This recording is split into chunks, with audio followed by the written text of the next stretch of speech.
Lord Adi ajak warganet cari Ricky Parlanti, chef asal Italia yang jadi gurunya.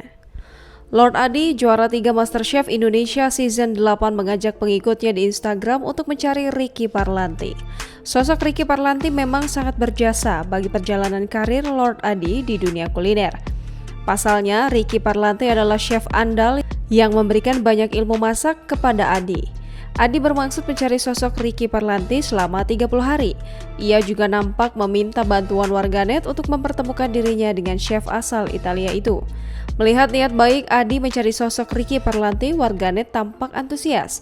Seorang warganet pemilik akun Instagram @ellamalia77 bahkan menganggap ajakan Adi untuk mencari Ricky Parlanti sebagai titah raja. Warganet lain menanyakan soal ciri-ciri sosok Ricky Parlanti yang akan dicari dalam waktu 30 hari.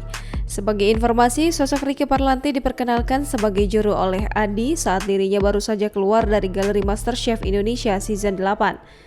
Adi dan chef Ricky Parlanti bekerja di sebuah restoran yang sama saat berada di Malaysia.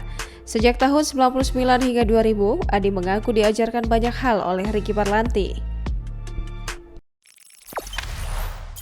Jangan lupa subscribe, share, komen, dan like ya!